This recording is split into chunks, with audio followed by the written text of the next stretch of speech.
What's your name? Henry。喺英國齊切斯特居住嘅係亨利菲納梅勒。小亨利出世冇幾耐就患上嚴重嘅腸病短腸症，3米長嘅腸被切去一大半，剩翻60厘米。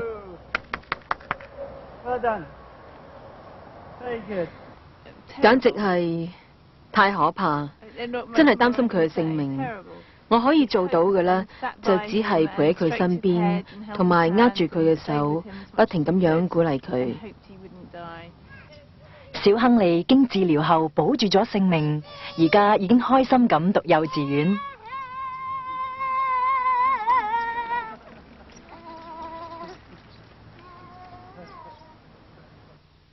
一直以嚟，短腸症都被認為係好難治療嘅疾病，而今次小亨利可以起死回生，全靠一種叫做特殊活性乳酸桿菌嘅益菌，即係益力多菌。擔任主診醫生嘅大衛金迪醫生，佢自從一出世開始就住喺醫院度，但係喺飲用益力多菌之後，小亨利唔單止可以痊癒，仲可以翻去屋企生活。而 Probiotics 益生菌嘅治療功效真係令人震驚。小亨利嘅事喺報紙上刊登咗出嚟，引起廣泛嘅反應。醫院電話響個不停。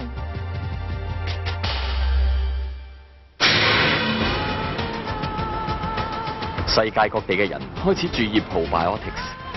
事實上，佢嘅研究早喺70幾年前嘅日本就已經開始咗。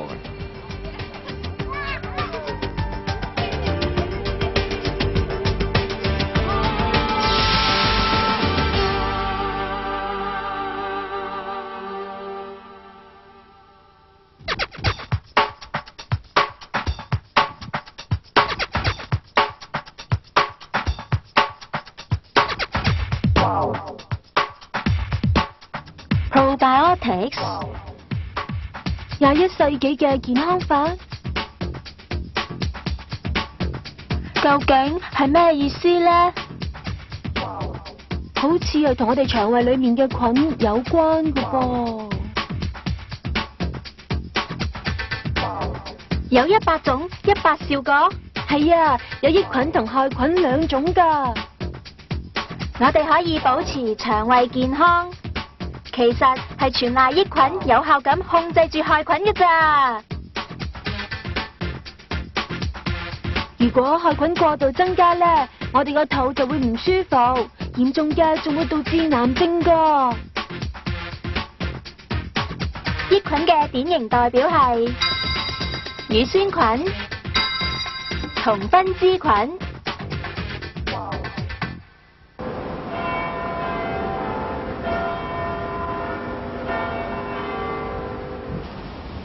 Probiotics 其實係源於有共生意思嘅一個詞語。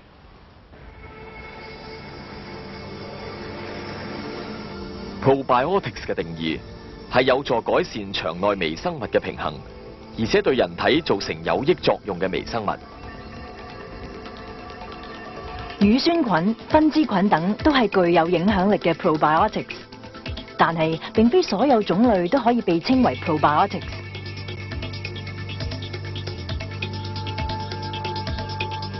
例如，原本已記住喺腸內、直達腸內，證實對人體有明顯而且有效作用等等，都係必要嘅條件。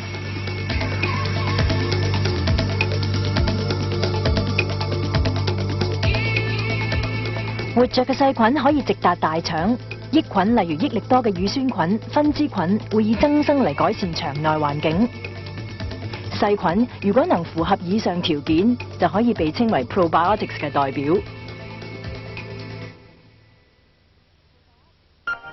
Probiotics 開始引起世界注意嘅理據之一，係預防醫學嘅必要性。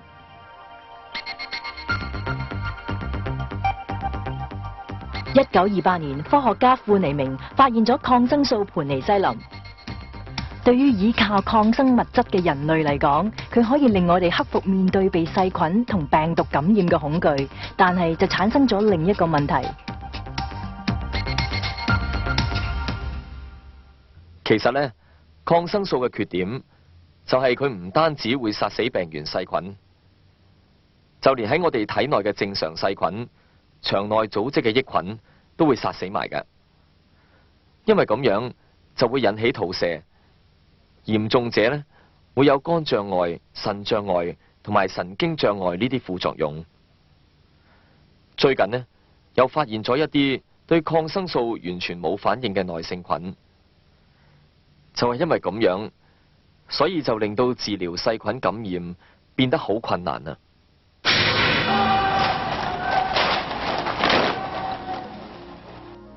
而家健康呢個概念起咗變化，現代社會嘅壓力等等，令好多人變成唔算病亦唔算健康嘅半健康人嘅狀態。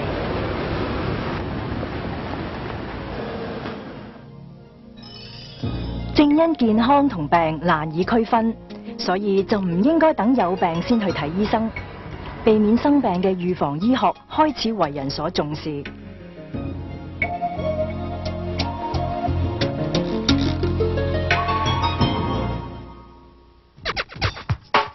21世紀嘅健康新口號：預防疾病自己做起。但係點樣做呢？點樣做啦？點樣做啦？但係點樣做啦？我哋可以唔依賴藥物去醫病，我哋可以依賴腸裏邊原有嘅益菌去幫忙，以飲用乳酸菌、分支菌嘅力量嚟到預防疾病。呢一種叫做預防醫學 probiotics 嘅健康法。喺歐洲 probiotics 嘅研究咧，正在引起熱潮啊！理由原來就喺呢一度。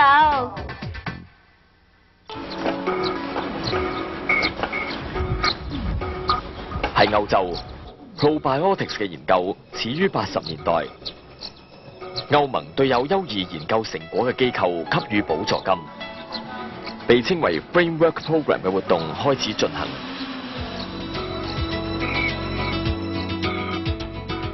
當時歐洲嘅研究目的係為咗製造芝士所需嘅乳酪乳酸菌而做嘅，對於人體腸內嘅乳酸菌就冇加以關心啦。益力多以荷蘭為據點，於1994年打開咗歐洲市場。當初專家之間對 probiotics 嘅想法亦冇乜興趣。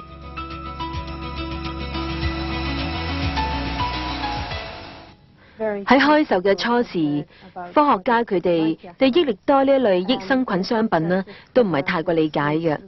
但係隨住對益力多菌有用性嘅理解越嚟越深，佢哋嘅關心程度呢亦都越嚟越高。而家對有關研究嘅諮詢呢，亦都係不斷增加嘅。之後同大學共同研究，又得到媒介宣傳。大家對記住喺人體腸內乳酸菌嘅興趣加深啦。通過益力多嘅活動推廣，令 probiotics 嘅研究向前推進咗一大步。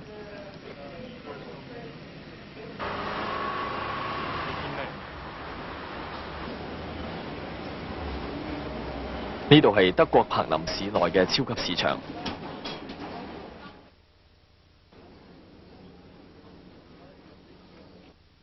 而家歐盟嘅研究都集中喺含有乳酸菌嘅飲料同埋食用乳酪嘅習慣。食品超市裏面以 probiotics 作招來，類似益力多嘅商品越嚟越令人注目。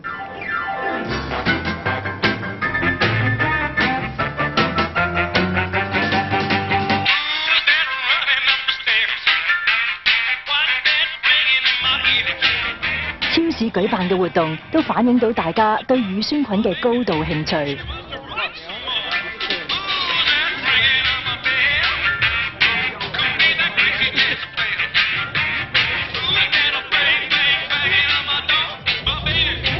好好味嘅，OK。你身體有益啩？我每日咧都一定會飲㗎。當初歐洲人對飲用活性乳酸菌並唔習慣，但係而家益力多嘅愛好者不斷增加。lekker samen je voelt drinken.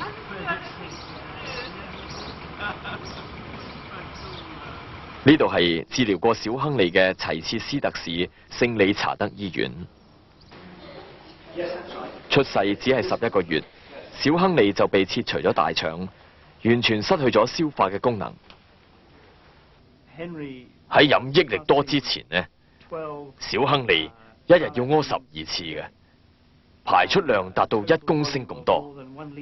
但係飲咗益力多僅僅3日之後，症狀迅速好轉。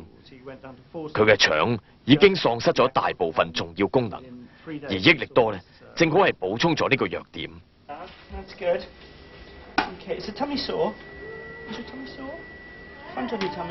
自此之後，金迪醫生繼續用益力多菌治療兒童嘅惡性肚瀉同腸胃敏感症。Probiotics 嘅治療效果被證明。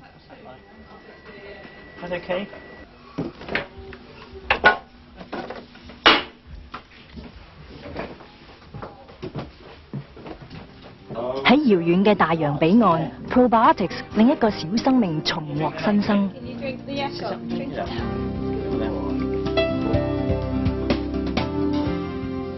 佢就係益力多。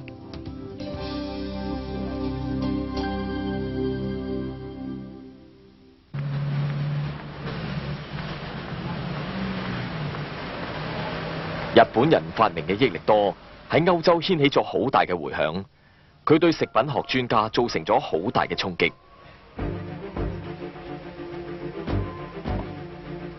機能性食品革命呢一本有關益生菌嘅書，由麥克希斯曼喺英美兩國同時出版。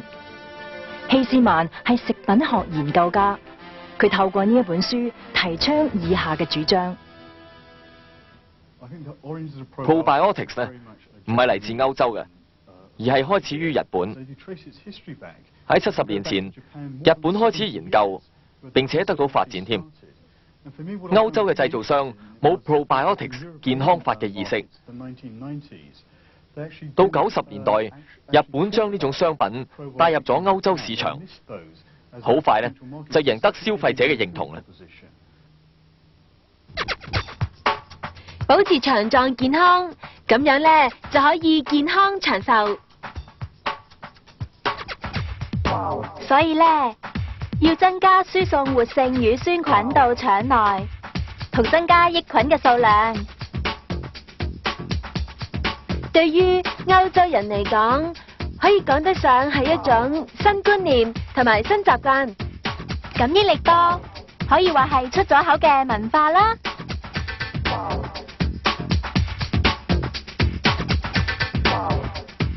歐洲嘅 probiotics 其實係由益力多開始，就係因為咁，益力多嘅 probiotics 研究先至蒸蒸日上。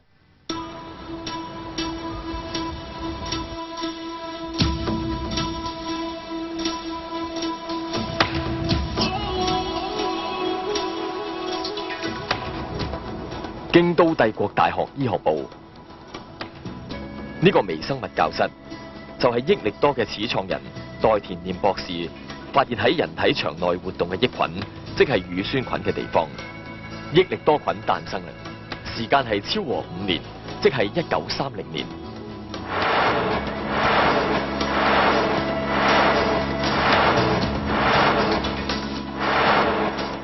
呢個就係今日 probiotics 嘅起點啦。益力多對 probiotics 嘅研究從不間斷。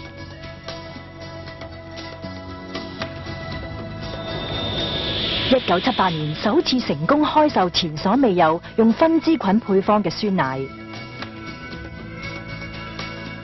呢一種分支菌寄住喺大腸嘅無氧區之內，所以一有氧氣咧就會即刻死亡㗎啦。因此必須要製造耐氧化嘅強菌，仲要一種對抗胃酸、對酸性具強化性質嘅分支菌。咁樣呢係唔容易做得到嘅，喺食品上應用就更加少見啦。1999年，益力多開發咗益力多400呢一種一樽含有400億個益力多菌嘅劃時代產品。對益力多嘅研究成果運用，厚生勞動省特別頒予特定保健用食品嘅許可標誌，令佢被公眾認可。特定保健用食品係經過對人體嘅安全試驗，佢嘅保健效果得到醫學、營養學方面證明，而且被許可嘅商品。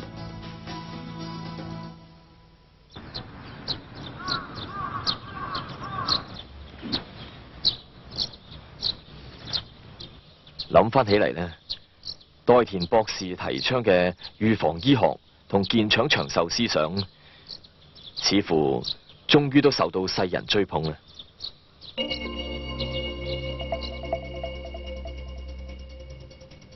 一直以嚟嘅研究證明，益力多嘅乳酸菌分支菌作為 probiotics 所具有嘅各種各樣嘅健體效果已被解釋清楚。其中之一就係特定保健用食品標誌所認可嘅調理腸臟作用。有證據顯示，益力多菌具有防癌或者係預防其他疾病嘅功能。例如，服用益力多菌嘅膀胱癌病人，佢哋嘅復發機會率可以減至1半以下。仲有研究顯示，每日慣常飲用益力多，可以令膀胱癌發生嘅風險減少1半。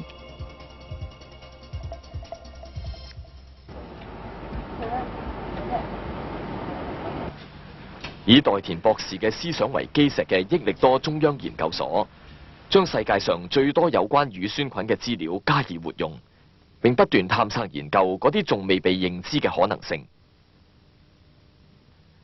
最近喺同醫療機構嘅共同研究中，有關乳酸菌更多更廣嘅功用越嚟越被解開。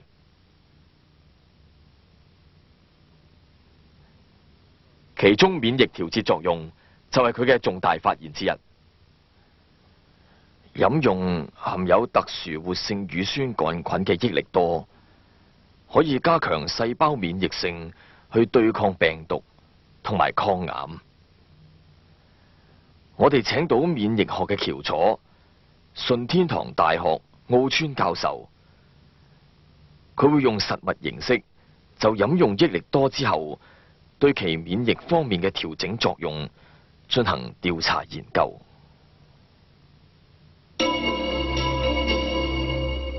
每一日飲用好大量嘅乳酸菌，到底會點樣呢？我哋呢用咗1年時間進行研究，調查發現喺攝取乳酸菌400億個單位之後，NK 細胞嘅活動情況變得激烈，同類嘅數據被收集，並且喺國際學術雜誌度發表。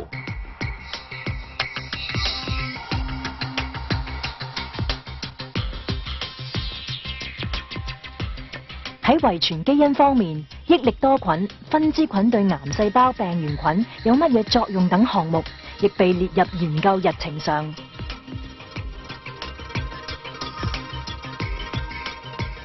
喺新科技嘅幫助下 ，probiotics 原理對我哋嘅健康到底有乜嘢作用，好快就會被證實。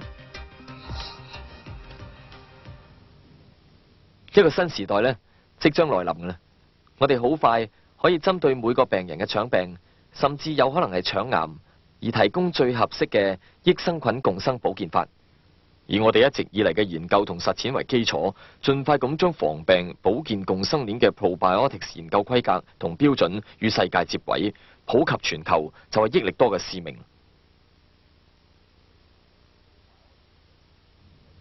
probiotics 可以話係21世紀健康新口號。而益力多呢，就正係呢方面嘅先驅者啦。時至今日，從歐洲到美國到全世界每個角落 ，probiotics 健康法不斷擴散。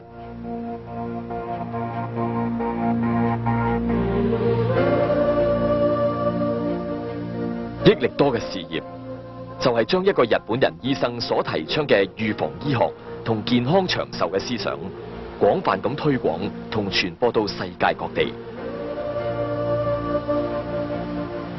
益力多受到世界上23個國家或者係地區嘅人所愛戴，以源自日本嘅 probiotics 作為21世紀嘅健康法，將會得到更大嘅發展。而家咧，小亨利可以恢復健康啦，真係太奇妙啊！你對益力多有咩感想？ It's a miracle.